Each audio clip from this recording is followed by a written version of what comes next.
भारत जोड़ो यात्रा कन्याकुमारी से कश्मीर तक गई, 4000 किलोमीटर चले और उसमें हमारा लक्ष्य, जो नफरत फैलाई जा रही है समाज में, जो बीजेपी धर्म को धर्म से लड़ाती है, जात को जात से लड़ाती है, भाषा को भाषा से लड़ाती है, उसके खिलाफ हमने भारत जोड़ो यात्रा की। बहुत सारे लोगों ने कहा कि देखिए आप कन्याकुमारी से कश्मीर तक चले, मगर ऐसे बहुत सारे प्रदेश है जहां आप गए नहीं। उड़ीसा है, झारखंड है, गुजरात है, तो आपको एक और यात्रा करनी चाहिए, मणिपुर से लेकर महाराष्ट्र तक। और इसीलिए मैं आपके आज सामने यहां खड़ा हूं। ये दूसरी भारत जोड़ो न्याय यात्रा है और आप यहां आए हमारा स्वागत करने। इसमें हमने न्याय शब्द जोड़ दिया। क्यों? क्योंकि जो हिंसा फैल रही है, नफरत फैल रही है, उसका कारण अन्याय है। आर्थिक अन्याय, सामाजिक अन्याय, किसानों के खिलाफ अन्याय, युवाओं के खिलाफ अन्याय। पता नहीं आपको मालूम है इस देश में पिछड़े लोग कितने हैं? पिछड़ों की आबादी कितनी मालूम है आपको? 50%। और दलितों की कितनी है? 15। आदिवासियों की कितनी? 8। माइनॉरिटी की कितनी? 15। तो सब मिलाकर तकरीबन 90% होता है। ठीक है। अब अगर आप सबसे बड़े उद्योगपतियों की लिस्ट निकालो, बड़ी बड़ी कंपनियों में जो मैनेजमेंट, सीनियर मैनेजमेंट है, उसकी लिस्ट निकालो, उसमें आपको 90% का एक नहीं मिलेगा। मीडिया में देखो, आपको एक बड़ा पिछड़े वर्ग का पत्रकार नहीं मिलेगा, एक दलित पत्रकार नहीं मिलेगा, एक आदिवासी पत्रकार नहीं मिलेगा। टीवी चैनल में एंकर देखो, आपको एक पिछड़ा नहीं दिखेगा वहां पे। मालिकों की लिस्ट निकालो, वहां पे 90% में से आपको एक नहीं मिलेगा। ब्यूरोक्रेसी में जाओ, 90 लोग हिंदुस्तान की सरकार का बजट बांटते हैं, आईएएस अफसर हैं। यहां भी मध्य प्रदेश में भी सीनियर जो ब्यूरोक्रेट्स हैं, 60-70 होंगे, 80 होंगे, वो मध्य प्रदेश के बजट को बांटते हैं। लिस्ट निकालो, उसमें आपको 90% का कोई नहीं मिलेगा। और अगर कोई मिलेगा तो वो छोटी सी मिनिस्ट्री पे उसको मतलब कोने में परे करके रख देंगे। तो ये है सामाजिक अन्याय, और ये हर संस्था में हो रहा है। आप प्राइवेट अस्पतालों की लिस्ट निकालो, मालिकों की लिस्ट निकालो, वहां आपको 90% में से कोई नहीं मिलने वाला। प्राइवेट कॉलेजेस, यूनिवर्सिटीज, इनके मालिकों की लिस्ट निकालो, एक आपको पिछड़ा नहीं मिलेगा, एक दलित नहीं मिलेगा, एक आदिवासी नहीं मिलेगा, एक माइनॉरिटी नहीं मिलेगा, और एक गरीब जनरल कास्ट का भी नहीं मिलेगा। तो हो क्या रहा है? 3-4% लोगों ने कब्जा कर रखा है और उसके अंदर कोई घुस नहीं सकता। सबसे ऊपर अदानी जी बैठे हैं, अंबानी जी बैठे हैं, ठीक है। 30-40 ब्यूरोक्रेट हैं आईएएस के, पूरा का पूरा निर्णय वो लेते हैं। डिफेंस मिनिस्ट्री को देखिए, वहां पे अग्निवीर लागू कर दिया। पहले क्या होता था? पहले सेना में भर्ती होती थी, ठीक है। लोग, युवा सुबह उठते थे, रनिंग करते थे, वर्जिश करते थे, अंदर जाते थे। सेना उनको गारंटी देती थी, कहती थी देखिए आप में देशभक्ति की आग है, आप देश के लिए शहीद होने के लिए तैयार हो तो हम आपकी रक्षा करेंगे। और सेना उनको पेंशन देती थी। अगर उनको कुछ होता था, चोट लगती थी तो देखभाल होती थी। अगर शहीद हो जाते थे तो शहीद का रिस्पेक्ट मिलता था। अब अग्निवीर लागू कर दिया। इसमें कहते हैं देखिए 4 लोगों की भर्ती होगी, 4 में से 3 को हम निकाल देंगे। वो 3 पता है कौन से निकलेंगे? एसटी, एससी, ओबीसी, वो निकलेंगे। आप देख लेना। मैं आपको छोटा सा उदाहरण देता हूं, मैं आंकड़े निकालता हूं। कोविड के समय अग्निवीर से पहले सेना ने 1,50,000 युवाओं को भर्ती का कमिटमेंट दिया। 1,50,000, ठीक है। उनके नाम मेरे पास है। कोविड आता है, उनको कहते हैं देखिए अभी कोविड आया है, आपकी भर्ती अभी नहीं होगी, थोड़ी देर में कर देंगे, ठीक है। 3 साल उनको इधर उधर घुमाया। वो राजनाथ सिंह के पास गए। राजनाथ सिंह जी ने उनको आश्वासन दिया कि कोविड का समय है, थोड़ी देर में आपकी समस्या को हल कर देंगे। मेरे पास चिट्ठी है, देखना चाहते हो मैं दिखा दूंगा आपको। अलंकार वो चिट्ठी निकालो। उसके बाद उनसे कहते हैं देखिए अब अग्निवीर योजना आ गई, अब आपको हम नहीं ले सकते। 1,50,000 हैं युवा, 5-5 साल उन्होंने वर्जिश की, एक्सरसाइज की, रनिंग की, और आपको अग्निवीर में भी नहीं आने देंगे। क्यों? आप ओवर एज हो गए, आप ना इधर के ना उधर के, जाके आप जानो, आपका काम जाने, आप यहां से आउट हो जाओ, ठीक है। मैंने लिस्ट निकाली, मैंने कहा देखता हूं भैया ये है कौन। 75% उसमें से ओबीसी, दलित, आदिवासी, और उसमें से गरीब जनरल कास्ट के लोग। अब उनका समय बर्बाद कर दिया और फिर उनको निकाल दिया। उनको ना कोई कॉम्पनसेशन दी, उनको ना अग्निवीर में जाने दिया। और उनकी क्या गलती थी? उनके दिल में देशभक्ति की आग थी, वो गलती थी उनकी। और वो दलित थे, आदिवासी थे, पिछड़े थे, गरीब जनरल कास्ट के लोग थे, माइनॉरिटी के लोग थे। तो सेना में एक रास्ता था, वो बंद कर दिया। दूसरा रास्ता होता था पब्लिक सेक्टर। ये देखिए चिट्ठी है, देखना चाहते हैं तो देख लीजिए। ये राजनाथ सिंह जी की चिट्ठी, इसमें साफ लिखा हुआ है, देख लो।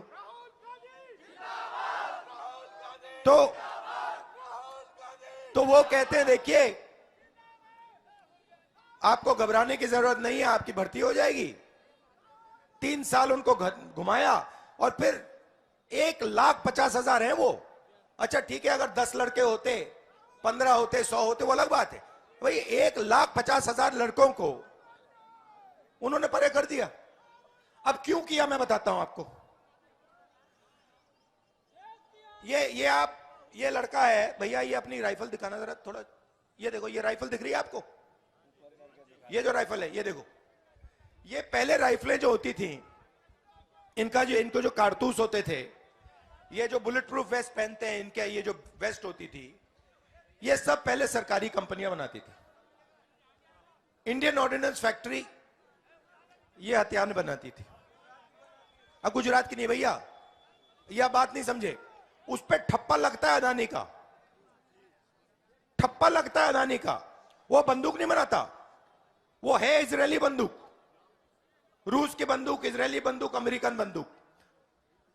पहले क्या होता था, हिंदुस्तान की सरकार राइफल खरीदती थी, कॉन्ट्रैक्ट जाता था इंडियन ऑर्डिनेंस फैक्ट्री को, उसमें आप लोगों की भर्ती होती थी, दलित, आदिवासी, पिछड़े, गरीब, जनरल कास्ट के लोग।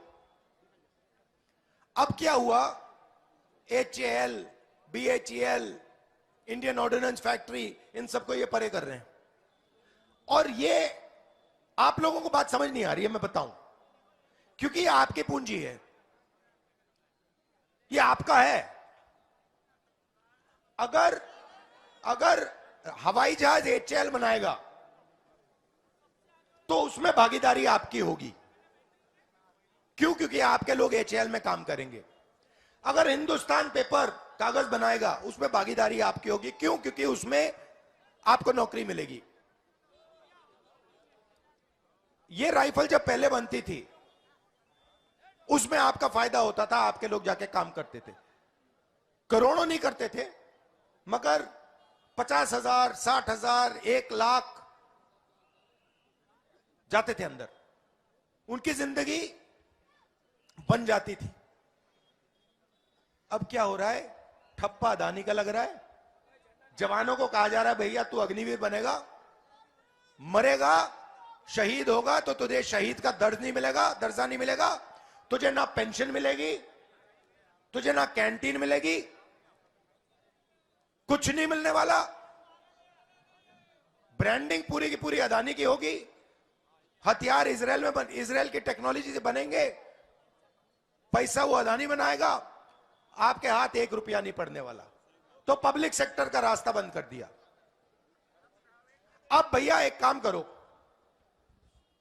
आप अदानी जी की कंपनी की लिस्ट निकालो, उसमें पता लगाओ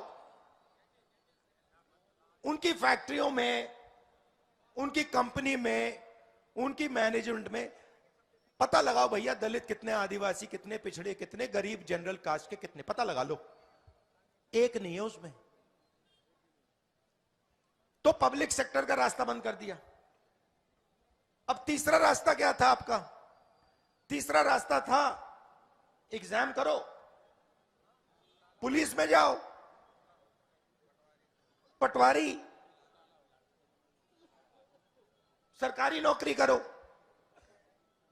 अब उसमें उन्होंने नई चीज चालू कर दी। आप सुबह उठो, आपके बच्चे सुबह उठें, पढ़ाई करें, 2-3 साल पढ़ाई करें, फिर एग्जाम का समय आता है, गरीब बच्चा इस साइड देखता है, वही 2-3-4% लोग सुबह आते हैं, उनके मोबाइल फोन पे 2-3 दिन पहले पेपर आ जाता है, पेपर लीक हो जाता है। आप लोग देखते हो, वो मजे से मोबाइल फोन पे उनका पेपर होता है, पूरी तैयारी। आप लोग तैयारी करते हो पूरी सिलेबस की, वो तैयारी करते हैं 5 सवालों की, उनकी तैयारी 5 सवालों की, आपकी पूरी सिलेबस की, मर गए आप। तो ये भी रास्ता बंद कर दिया। राहुल जी एक सवाल है, देश में आरक्षण और संविधान के ऊपर खतरा है, क्या कहना चाहेंगे आप? देखिए, हमारी पॉलिसी बिल्कुल क्लियर है। सुनिए, आपने सवाल पूछा तो अब सवाल का जवाब सुनो, है ना। हमारी पॉलिसी बिल्कुल साफ है। सामाजिक अन्याय के खिलाफ क्रांतिकारी कदम, जाति जनगणना, जाति जनगणना। अब ये मैं आपको समझाना चाहता हूं। आपको कभी चोट लगी है? हाथ पैर टूटा आपका कभी? किसी का यहां पे हाथ पैर टूटा है? आपका टूटा? ठीक है, क्या टूटा था आपका? ये हाथ टूटा था ना। जब आप अस्पताल गए, आपको यहां चोट थी, डॉक्टर ने आपसे पहली बात क्या कही? एक्सरे। पहली बात कही, देखो भैया, सबसे पहले इलाज के पहले हमें पता लगाना है तेरे हुआ क्या। ये देखो, खड़ा हो जाए, इस पे आ जा।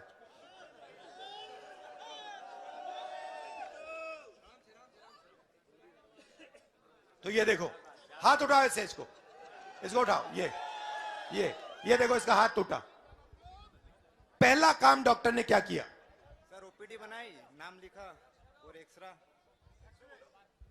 ओपीडी बनाई, नाम लिखा, जितेंद्र गुर्जर नाम लिखा सर।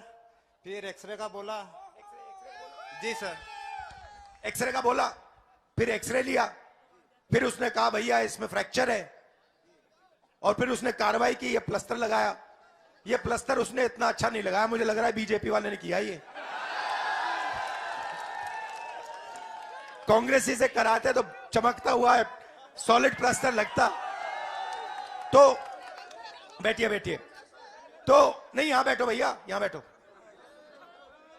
यहां आ जाओ, थोड़ा सामने से आ जाओ, यहां आ जाओ। तो हमारा कहना है डेटा का जमाना है, 21वीं सदी का जमाना है, डेटा का जमाना है। भैया ठहर जाओ भैया, बाद में करना, ये डेटा का जमाना है। अब अभी नहीं, अभी इसको नीचे रख, वो बाद में होगा सब। डेटा का जमाना है, तो मैं यही कह रहा हूं, देखो देश को चोट तो लग रही है, पिछले वर्ग को चोट लग रही है, दलितों को लग रही है, आदिवासियों को, माइनॉरिटी को, गरीब जनरल कास्ट को लग रही है, वो तो दिख रहा है। तो पता लगाओ भैया कारण क्या है, सबकी गिनती करो, हर जात की गिनती करो, और फिर यह पता लगाओ किसके पास कितना धन है। अंबानी के पास कितना धन है, अदानी के पास कितना धन है, हर जात के पास। ये जो सोने की चिड़िया हिंदुस्तान है, इसमें कितनी भागीदारी है, यह पहला कदम है, क्रांतिकारी कदम है। देखिए हम कांग्रेस पार्टी में हम क्रांतिकारी काम करते हैं, हम आपका टाइम जाया नहीं करना चाहते। कॉन्स्टिट्यूशन दिया आपको, संविधान दिया, उसकी लड़ाई में कांग्रेस पार्टी आपके साथ मिलकर लड़ी, आजादी दी। वहां पे आपको उस टाइम बीजेपी नहीं दिखी होगी, आरएसएस नहीं दिखी होगी, वो भग गए थे, वो सब घर चले गए थे। वो वहां पे मतलब अंग्रेजों के साथ खड़े थे, वही। उसके बाद हरी क्रांति, सफेद क्रांति, computer revolution, bank nationalisation, mobile phone, ये सारे के सारे क्रांतिकारी काम ये कांग्रेस पार्टी करती है। और अगला क्रांतिकारी काम जाति जनगणना होगा, और इसके बाद आप देखना हिंदुस्तान में सच्ची राजनीति शुरू हो जाएगी, क्योंकि गरीबों को पता लग जाएगा, गरीबों को डेटा मिल जाएगा कि भैया कितनी बुरी तरह हमारे को दबाया जा रहा है, मारा जा रहा है, कितना अन्याय हमारे साथ हो रहा है। एमएसपी का बताता हूं, बीजेपी ने कहा भैया एमएसपी तो किसानों को दे नहीं सकते। नंबर याद रखो, नंबर याद रखो, कांग्रेस पार्टी ने किसानों का 70,000 करोड़ रुपए कर्जा माफ किया था, ठीक है। अब मैं आपको बताता हूं, हमने मनरेगा योजना चालू की, ठीक है। उसमें हम कितना पैसा देते हैं साल का, 65,000 करोड़। हमने मनरेगा चालू किया, 5 साल बाद किसान हमारे पास आए, उन्होंने हमें कहा देखिए राहुल जी, मनमोहन सिंह जी, आप मजदूरों की मदद कर रहे हो, आप उनको मनरेगा दे रहे हो, आपने हमारी मदद क्यों नहीं की। और हमने कहा देखिए आपने बिल्कुल सही बात बोली है, मनरेगा हमने मजदूरों को दिया, किसानों का हम 70,000 करोड़ रुपए कर्जा माफ करेंगे, लीजिए चेक लीजिए, घर जाइए। और किसानों ने पूरे देश में पटाखे बजाए, ठीक है। अब देखिए, ठहर जाइए, ठहर जाइए, डिस्टर्ब मत करो भाई, डिस्टर्ब मत करो। अब देखिए 70,000 करोड़ रुपए मनरेगा को 1 साल चलाने के लिए लगते हैं, ठीक है। नरेंद्र मोदी जी ने हिंदुस्तान के सबसे बड़े अरबपतियों का, 50 लोग हैं, 50 हैं, कितना, 1600 करोड़, किसने बोला, 16 लाख करोड़। अब आप कहोगे यार ये राहुल गांधी 16 लाख करोड़ तो कह गया, मगर हमें ये समझ नहीं आई ये कितना है, क्योंकि ऐसा नंबर है ये सिर्फ अदानी समझ सकता है, हमें हमारे बस की नहीं है। तो मैं अब आपको समझाता हूं। नरेंद्र मोदी जी ने 20-25 लोगों को 24 साल का मनरेगा पकड़ा दिया। 24 साल का, जो हम एक साल में देते हैं 24 गुना उन्होंने उनको दे दिया। अच्छा, अब आप कहोगे ठीक है भाई उद्योगपति हैं, तो मैं आपसे पूछूंगा भैया पैसा कहां से आया? ये कौन सी जनता? कौन सी? ये जनता है 90%। 90% है पिछड़े, दलित, आदिवासी, गरीब, जनरल कास्ट, माइनॉरिटी है। कैसे? आप कहोगे कैसे? हम तो पैसा नहीं देते, हम तो नहीं देते पैसा। पैसा कैसे नहीं देते हो? आपकी शर्ट आपने खरीदी, जीएसटी दी आपने। जितनी जीएसटी आप देते हो, जितना, मजे की बात सुनो, मजे की बात सुनो, हिंदुस्तान का सबसे अमीर व्यक्ति अदानी अगर शर्ट खरीदता है तो वो उतनी ही जीएसटी देता है जितनी हिंदुस्तान का सबसे गरीब आदमी देता है। अगर आप जाके हिंदुस्तान के सबसे गरीब आदमी को ढूंढो और उससे कहो भाई एक काम कर, जाके शर्ट खरीद, अगर वो 500 रुपए की शर्ट खरीदेगा, 300 रुपए की शर्ट खरीदेगा, तो 18% वो देगा, 18% अदानी देगा। अदानी की आमदनी करोड़ों रुपए की है, लाखों करोड़ रुपए की है। इसकी आमदनी 3-4 हजार रुपए की है, मगर जीएसटी एक देंगे। तो जीएसटी आप देते हो, जीएसटी आप देते हो, पैसा सरकार के पास जाता है, ठीक है। किसान अगर बैंक से लोन लेता है, वापस नहीं दे पाता, तो ऐसी राइफल लेके पुलिस वाला उसको पकड़ लेता है, पीछे से यूं पकड़ लेता है, कहता है इधर आ, ठीक है, और फिर उसको ले जाता है जेल में डालता है, 2 जूते मारता है। और अगर अदानी जी या हिंदुस्तान का सबसे बड़ा उद्योगपति बैंक से लोन लेता है, कहता है मैं वापस नहीं दूंगा, तो वही पुलिस वाला जाके कहता है साहब ऐसे करिए, आप एक और बैंक लोन ले लीजिए, और अगर आपको अच्छा लगे तो हम आपका पूरा का पूरा कर्जा माफ कर देंगे, देश छोड़ के चले जाओ, मालिया बन जाओ, ललित मोदी बन जाओ, नीरव मोदी बन जाओ, मजे ही मजे हैं। अगर आप 3-4, वो जो 5% लोग हैं, अगर आप वहां से आते हो, तो जो सपना आपको देखना है, आपकी जिंदगी सपना ही सपना है। और अगर आप 95% से आते हो,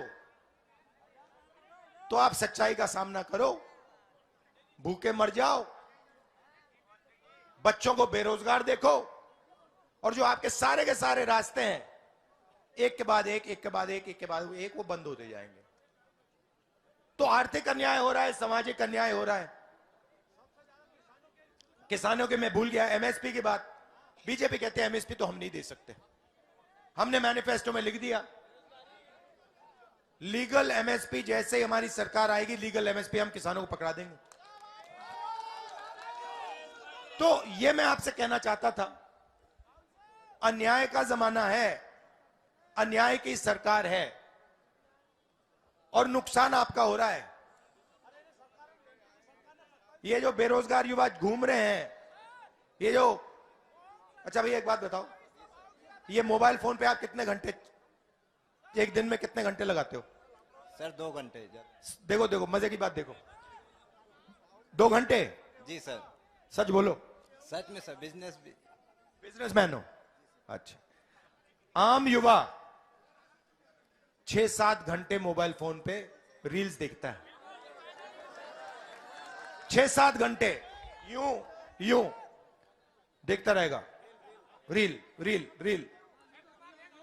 और भैया ये जो फोन है जिस पे वो रील देख रहा है, बनाया किसने? ये चाइना के युवा ने, चाइना के युवा ने बनाया, और हिंदुस्तान के अरबपतियों ने चाइना का माल हिंदुस्तान में बेचा, रोजगार छीन लिया, चाइना के युवा को फायदा हो रहा है, और हमारा जो युवा है 7-7 घंटे रील देख रहा है। यह है चमत्कार। अब मैं चाहता हूं कि ऐसा दिन आए कि यहां पे एक युवा रील देखे 15 मिनट और फिर फोन को ऐसे घुमाए, उस पर लिखा हो मेड इन मध्य प्रदेश, और चाइना का युवा हो वो 7 घंटे रील देखे। ये मैं चाहता हूं, और इसमें आपकी जरूरत होगी। मोदी जी ये नहीं चाहते। मोदी जी चाहते हैं कि आप दिन भर मोबाइल पे रहो, जय श्री राम बोलो और भूखे मर जाओ।